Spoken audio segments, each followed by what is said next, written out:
ओम नमः शिवाय। मु ज्योतिर्विद प्रोफेसर रुद्र प्रसन्न महापात्र भुवनेश्वर ओडिशा कहूँ। आज गोटे भल टॉपिक उपर आपन कहबी जोटा कि बहुत देखा पाचे जे लोक मैंने मो पाक आसतक देखा सार आम अन्य कौन ज्योतिष पाक जाइलु से आमको रुद्राभिषेक करने को रुद्राभिषेक उपर मु ऑलरेडी आगुरी वीडियो कर रखी। आपण मैंने जानते जमती कि मु गोटे शिव साधक सद्गुरु जग्गी वासुदेव कोयम्बाटूर आश्रम रोली काशी भी किसी दिन रही निजे भी लिंग पूजा करे। दृष्टि रुद्राभिषेक उपर किसी क्लारिटी दबाक चाहूँगी शुणी रखि था। गोटे आडिशनाल जिनस भी कही रखुच्छे केमी रुद्राभिषेकटार बेसी सुफल मिल गोटे रुद्राक्ष जदि आम यूज करवा। तो आज विषय वस्तु है रुद्राभिषेक आ रुद्राक्ष। मन रखि था महादेव को अकर्म कर्मदायक कह जाए, अर्थात आपणकर प्रारब्धरे जहाँ नथिबो ताकू जदि अल्प टिके किए दे पारे से हेले महादेव। से अकर्म कर्मदायक जो कर्मटा आप भाग्य नहीं से कर्म से आपको दे पारे।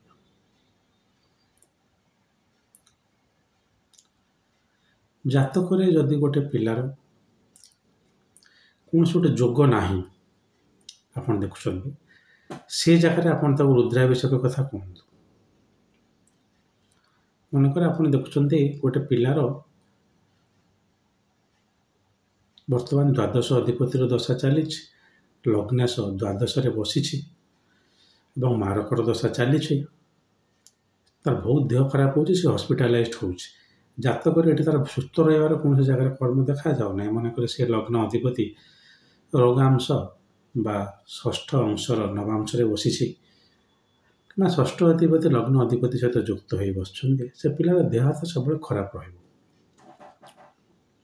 किसी करहबनी कि जो अत्यधिक खराब दशा आसी जाऊँगी से समय तार टिके सुस्थता आप रुद्राभिषेक करने कहते काले किसी गोटे अकाल अघटन न घटी जाओ करें किसी असुविधा ना। जो जिनसटा जातक नहीं से जिनस जदि आप चाहते ताल रुद्राभिषेक करूँ संपूर्ण रूपे जातक नथिले से भी ठीक हेनी से दृढ़ कर्म आपंकर किसी मात्रा जना पड़े ना हबार चांस अच्छी से जगह रुद्राभिषेक देवे। आ गोटे उदाहरण दे कौच मनकर विवाह सप्तम अधिपति पीड़ित कारक चंद्र आ शुक्र पीड़ित तार विवाह दशा आसीगला किंतु जेहेतु अधिपति पीड़ित किसी हम ना तो आप से जगह रुद्राभिषेक करेंगे काले किसी पूर्वजन्मर प्रारब्ध डाउनलोड हो पार अकर्म कर्मदायक भी कहुए। सबु जगार नुह जो जगह आप देखुं जाओ 2 वर्ष पर गोटे लोकर किसी भल आसबार अच्छी से जगह रुद्राभिषेक किसी आवश्यकता नहीं केवल किसी अकर्म कर्मदायक रुद्राभिषेक यूज करा जाए। एटा गोटे कंप्लीटली तांत्रिक प्रोसेस माने तार गोटे विधि और नियम अच्छी। श्रीरुद्रम पढ़ाव पंचामृत मार्जना कराव पानी ढला ये रुद्राक्षर गोटे रोल मुझे कही रखुच्छी। रुद्राभिषेक समय आपन को जो रुद्राक्ष दरकार ज्योतिर्विद मैंने आगुरी कही रखि थे आप रुद्राक्ष पिंधतु कि रुद्राक्ष सेटा पिंधे रुद्राभिषेक समय गोटे रुद्राक्ष साधारण 5 मुखटे भी होता शिवलिंग जो आप अभिषेक होता पाखे रखिए। अभिषेक सरीगला से रुद्राक्षटा धारण करेंगे आपणकर जो मनस्कामनाटा पूर्ण हबार चांसेस अधिक रही। मन रखि था मनस्कामना रुद्राभिषेक कला समय केवल गोटे मनस्कामना मन आनी थे जदि आप 2-3 मनस्कामना मन पलि आस ऑटोमेटिकली कि गोटे को आप प्रायोरिटाइज करिकी शिवों ऊपर से गोमुखरे पानी ढालिबे। तो अभिषेक पर से रुद्राक्षटा आप धारण करेंगे। ଯେତେବେଳେ ଆପଣଙ୍କର ସେ ମନସ୍କାମନାଟି ପୂରଣ ହେଇଯାଉଛି କିମ୍ବା ଯେପର୍ଯ୍ୟନ୍ତ ପୂରଣ ନ ହେଇଛି ସେ ପର୍ଯ୍ୟନ୍ତ ଆପଣ ସେ ରୁଦ୍ରାକ୍ଷଟାକୁ ଧାରଣ କରି ରଖିଥିବେ। ଯେଉଁଦିନ ଆପଣଙ୍କର ମନସ୍କାମନା ପୂରଣ ହେଇଗଲା ସେଇ ରୁଦ୍ରାକ୍ଷଟିକୁ ପାଣିରେ ବିସର୍ଜନ କରିଦେବେ। ମୁଁ ଆସିବି ତା କାରଣକୁ ଏବଂ ସେ ରୁଦ୍ରାକ୍ଷଟା ପିନ୍ଧିଥିଲି ନା। ମନେ ରଖିଥାନ୍ତୁ ଯଦି କିଛି ଗୋଟେ କର୍ମ ଯେଉଁଟାକି ଆପଣଙ୍କ ଜାତକରେ ଏତେ ଷ୍ଟ୍ରଙ୍ଗ ନାହିଁ କିନ୍ତୁ ଆପଣଙ୍କୁ ତା ଫଳ ମିଳିଯାଉଛି ସେ କର୍ମଫଳ, ଆପଣଙ୍କ ଜାତକରେ ଥିବା କିଛି ଗୋଟେ କର୍ମଫଳ ସେଥିରେ ହ୍ୟାମ୍ପର ବି ହେବ। ରୁଦ୍ରାଭିଷେକ ଦ୍ୱାରା ଯଦି ଆପଣ ଭାବି ନିଅନ୍ତୁ ଆପଣଙ୍କର ପିଲାପିଲି ହେଉନାହିଁ, ଆପଣ ଘୃଷ୍ଣେଶ୍ୱର ମନ୍ଦିର ଗଲେ, ଘୃଷ୍ଣେଶ୍ୱର ଶିବ ମନ୍ଦିରରେ ଯଦି ରୁଦ୍ରାଭିଷେକ କରାଯାଏ ତାହେଲେ ସେଠି ପିଲାପିଲି ହେବାର ଚାନ୍ସ ଅଛି, ପିଲାପିଲି ହେଲା। ଦୁଇ ଜଣଙ୍କ ଜାତକରେ ତ ଏମିତି ନଥିବ, ସ୍ୱାମିତ୍ୱ ଜାଗାରେ ମନେକର ସ୍ୱାମୀର ବିଲକୁଲ ସେ ଯୋଗଟା ନାହିଁ, କିନ୍ତୁ ଆପଣ ଦେଖିବେ ଯେଉଁ ପିଲାଟି ଜନ୍ମ ହେବ ସେ ପିଲାଟି କିଛି ଗୋଟେ ବିକଳାଙ୍ଗ ଜିନିଷ ରହିଯାଇପାରେ କିମ୍ବା ଯଦି ପିଲାଟି ସୁସ୍ଥ ହୁଏ ଆପଣ ଦେଖିବେ କିଛି ଦିନ ପରେ ଗୋଟେ ହଠାତ୍ ଗୋଟେ କାହାର ଗୋଟେ ଆକ୍ସିଡେଣ୍ଟ ହେବ ଏବଂ ଆପଣଙ୍କର କିଛି ଗୋଟେ ଅନିଷ୍ଟ ହେବ। ଏଠି ମୁଁ କହୁନାହିଁ ଯେ ରୁଦ୍ରାଭିଷେକ କରିବା ଖରାପ, ନା, ନିୟତିର ନିୟମ ସହିତ ଯଦି ଆମେ କିଛି ଗୋଟେ ମାତ୍ରାରେ ତାନ୍ତ୍ରିକ ପ୍ରୋସେସ୍ ୟୁଜ୍ କରି, ତାନ୍ତ୍ରିକ ମାନେ ଏଠି ବ୍ଲାକ୍ ମ୍ୟାଜିକ୍ କହୁନି, ଯେକୌଣସି ଗୋଟେ ଅନୁଷ୍ଠାନ ଆମେ ଯଦି କିଛି ସେଥିରେ ଇଣ୍ଟରଭେନ୍ କରିବାକୁ ଚେଷ୍ଟା କରିବା ତାହେଲେ ନିୟତି ବି ତାର କାଉଣ୍ଟରଟା ଆମକୁ ଦେବ। ତେଣୁ ସବୁବେଳେ ମନେ ରଖିଥାନ୍ତୁ ରୁଦ୍ରାଭିଷେକଟା ଏମିତି ଗୋଟେ ନର୍ମାଲ ୱେରେ କରାଇଦେବେ ନାହିଁ। ସେମିତି ଶିବ ପୂଜା ପାଇଁ ଯଦି କିଏ ଅଭିଷେକ କରିବାକୁ ଚାହୁଁଛି ଡେଲି ଲିଙ୍ଗରେ ଯାଇ ପାଣି ଢାଳିବାରେ କିଛି ଅସୁବିଧା ନାହିଁ, କିନ୍ତୁ ଗୋଟେ ସିଷ୍ଟମେଟିକ୍ ପ୍ରୋସେସ୍ରେ ନର୍ମାଲି ଯେହେତୁ ଶିବଙ୍କର ଅଭିଷେକଟା ରୁଦ୍ରାଭିଷେକଟା ଏହି ଜନ୍ମରେ ଆପଣଙ୍କ ପାଇଁ ଗୋଟେ ବଡ଼ ପୁଣ୍ୟ। ନବମ ଅଧିପତିର ସୂକ୍ଷ୍ମ ଦଶା କିମ୍ବା ପ୍ରାଣଦଶା ସମୟରେ ଚନ୍ଦ୍ର ଶୁଦ୍ଧି ଥିବ,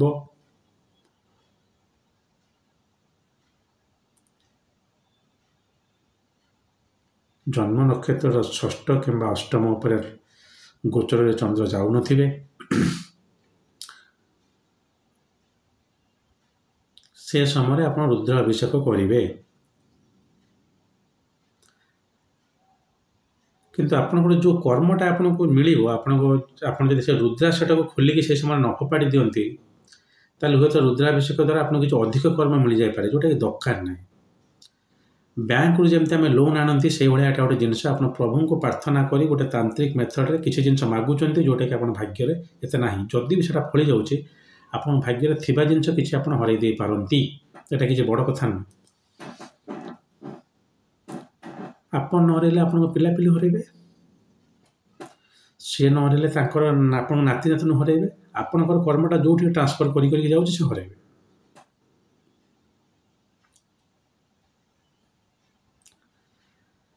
ତେଣୁ ରୁଦ୍ରାଭିଷେକ ସର୍ବଦା ଯଦି ଆପଣଙ୍କ ଜାତକରେ ଗୋଟେ ଜିନିଷ ହେବାର ଚାନ୍ସ ଅଛି ବଟ୍ ଏତେ ଷ୍ଟ୍ରଙ୍ଗ ନାହିଁ ସେ ଜାଗାରେ କରାନ୍ତୁ, ବିଲକୁଲ ଯେଉଁଠି ନାହିଁ ସେଠି କରାଇଲେ ଟିକେ ତାର ନେଗେଟିଭ୍ ଇମ୍ପାକ୍ଟ ଥାଏ ରହିଛି।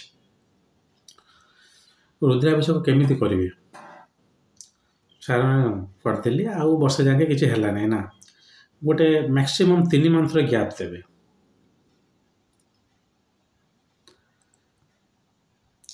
ଆପଣ ଏମିତି ତ ଶିବ ଚତୁର୍ଦ୍ଦଶୀ ଆଉ ଶିବ ଚତୁର୍ଦ୍ଦଶୀକୁ କଲେ ବହୁତ ଭଲ। କୃଷ୍ଣ ପକ୍ଷ ଶିବ ଚତୁର୍ଦ୍ଦଶୀ ଏ ମାସ, କୃଷ୍ଣ ପକ୍ଷ ଶିବ ଚତୁର୍ଦ୍ଦଶୀ ସେ ମାସ, ଏମିତି କଣ୍ଟିନ୍ୟୁଅସଲି ଶିବ ପୂଜା ଆପଣ ରୁଦ୍ରାଭିଷେକ କରିକି ଯିବେ ଯେପର୍ଯ୍ୟନ୍ତ ଆପଣଙ୍କର ୱିଶ୍ଟା ଫୁଲଫିଲ୍ ହେଇନାହିଁ।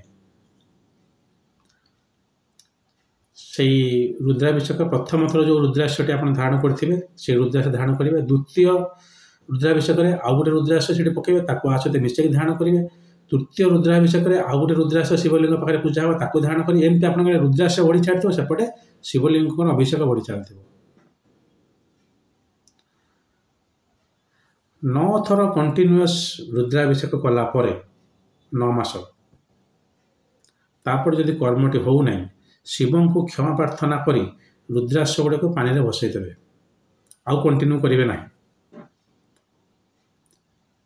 9 ମାସ କରିସାରିଲେ ଯଦି ଆପଣଙ୍କୁ ଆଉ 2-3 ମାସ ଅପେକ୍ଷା କରିଯାଇପାରନ୍ତି, ଗୋଟେ ବର୍ଷ, ତାପରେ ସେଟା ଡିସ୍ପୋଜ୍ କରିଦେବେ ଯଦି ଆପଣଙ୍କର ୱିଶ୍ ଫୁଲଫିଲ୍ ହେଉ କିମ୍ବା ନ ହେଉ।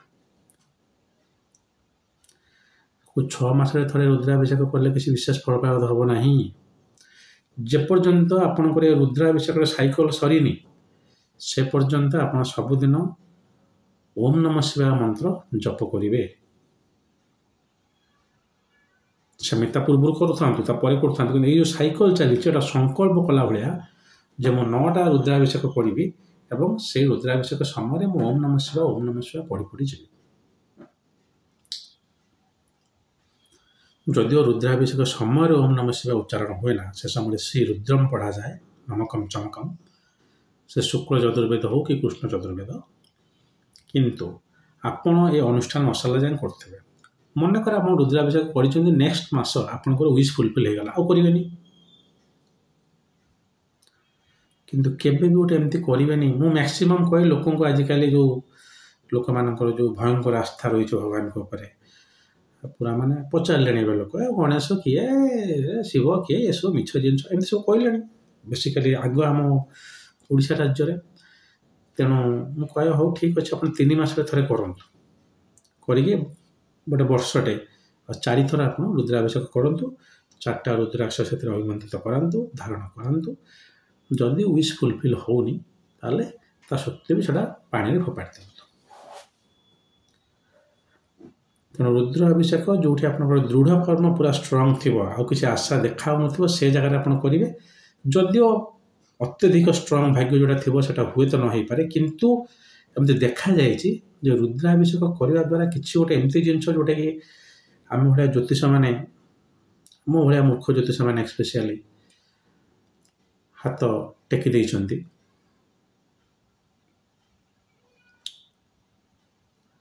ସେ ଜାଗାରେ ରୁଦ୍ରାଭିଷେକ କିଛି ନା କିଛି କର୍ମ କରେଇ ଦେଇଛି।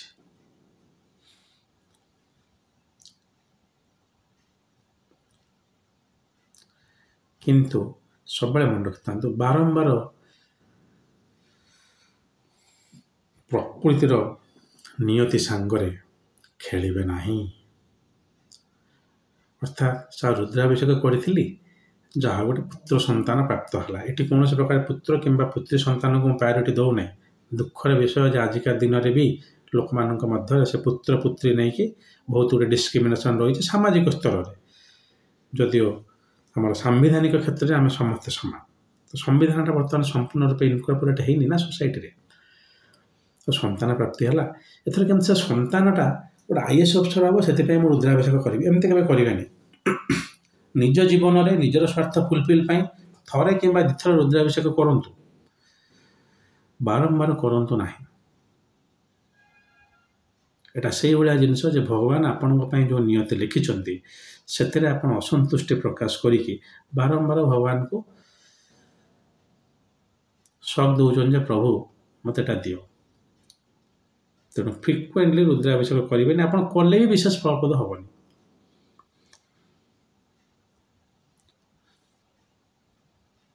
ତେଣୁ ରୁଦ୍ରାଭିଷେକ କଲାବେଳେ ଟିକେ ସାବଧାନ, ଆଉ ଜାତକ ଦେଖେଇକି ସବୁବେଳେ ରୁଦ୍ରାଭିଷେକ କରିବେ। ଆପଣଙ୍କର ନବମ ଅଧିପତି ଦଶା, ଚନ୍ଦ୍ରଙ୍କର ଦଶା, କିଛି ମାତ୍ରାରେ ସୂର୍ଯ୍ୟଙ୍କର ଦଶା, ଏଠି ଦଶା ମାନେ ମ୍ୟାକ୍ସିମମ୍ ସୂକ୍ଷ୍ମ କିମ୍ବା ପ୍ରାଣକୁ ଧରନ୍ତୁ, କରାଯାଇଥିବା ରୁଦ୍ରାଭିଷେକ ବିଶେଷ ଫଳପ୍ରଦ ହୁଏ। ରାହୁ ଦଶା ସମୟରେ, ଶନିଙ୍କ ଦଶା ସମୟରେ ରୁଦ୍ରାଭିଷେକ କରାଯିବା ଉଚିତ ନୁହେଁ।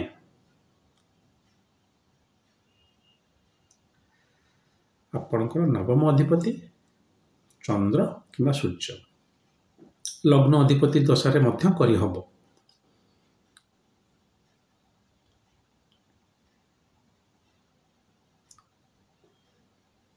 ତେଣୁ ରୁଦ୍ରାଭିଷେକଟାକୁ ଏତେ ଲାଇଟଲି ନେବେନି, କିମ୍ବା ଜ୍ୟୋତିର୍ବିଦମାନଙ୍କୁ ବି ଅନୁରୋଧ ଏତେ ସହଜରେ ପ୍ରେସ୍କ୍ରାଇବ୍ କରିଦେବେନି।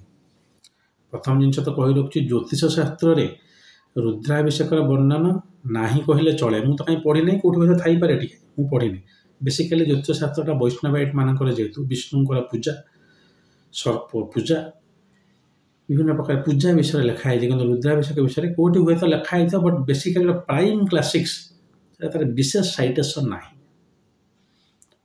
ଏଟା ଗୋଟେ ପ୍ରୋସିଜ୍ୟୁର ଯେଉଁଟାକି ଦେଖା ହେଇଛି ଯେ କରିବା ଦ୍ୱାରା ବେନିଫିଟ୍ ଲୋକ ହେଉଛନ୍ତି।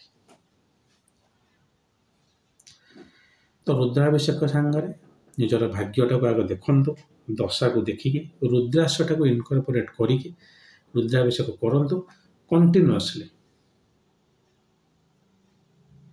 थोड़े विश फुलफिल हो गला आउ करंतुनी से रुद्राक्षटा पानी विसर्जन करते प्रभु आप जहाँ मत भाग्य देते से मोर संतुष्टि नाला मुझे डाकिली आप मत देले बहुत बहुत धन्यवाद बास फोपाड़ी देवे आ मन रखता जदि से आप बहुत बड़ दृढ़ कर्म होता है मैंने देखा ना लोकटा तो माने प्राय से स्थित नाला जे से रिवाइव कर रिवाइव करगला कि कौटना कौट से आउ कि लस कर आप दुख प्रकाश करेंगे कारण आपण कर्म तार फल दब ही दब आपण भाग्य आप बैंक को लोन आनी इंटरेस्ट सहित फेरेबे तो भगवान पाखे जबरदस्ती प्रार्थना करके खाली रुद्राभिषेक हुए ना जेकोसी गोटे पावरफुल तंत्र प्रोसेस तंत्र मैंने ब्लैक मैजिक मुझे कहूनी पूजा द्वारा करा जिनसटा जदि गोटे बहुत दृढ़ कर्म होता है जातक अदृढ़ कर्म होता है तो किसी व्यस्त हबार ना आराम से हो देखा हो ना फल प्राप्तिर चांस ना कि होगला किसी मात्रा कौटि ना कौटि एडजस्ट हम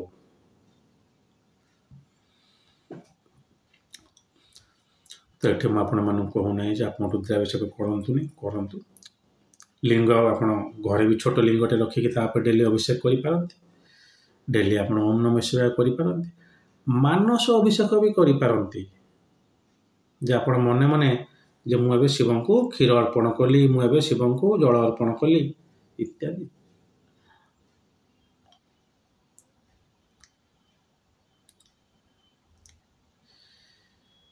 तेणु यहीटा है गोटे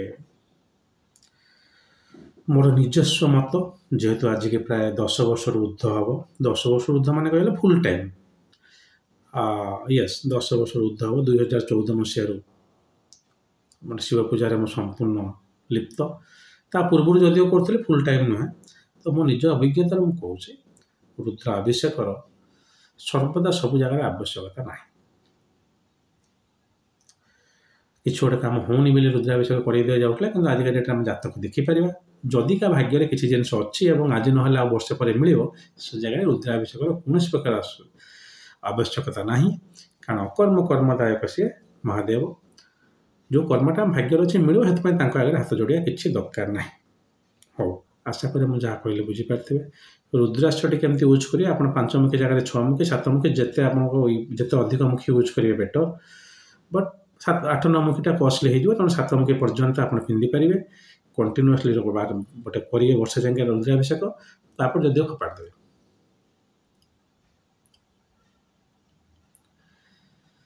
आ छड़ा को मैंने रुद्राभिषेक कर सुफल पाई से सुफल पाइबा द्वारा हूँ आउ कि अनिष्ट घटी किंबा केमिति केते ड्यूरेशन रुद्राभिषेक से जो सुफल प्राप्ति होसब विषय आप कमेंट सेक्शन में लिखिकी जन पारती तो द्वारा मो भाया महामूर्ख और मो भाया महामूर्ख को देखुवा आउ कि मूर्ख मैंने जो मैंने व्यूअर अच्छा से ज्ञानोदय हटो हो आज ये जदि महादेव चाहती आ गोटे वीडियो नहीं खूब शीघ्र आप उपस्थित हेबी आज आज्ञा दिंतु ओम नमः शिवाय।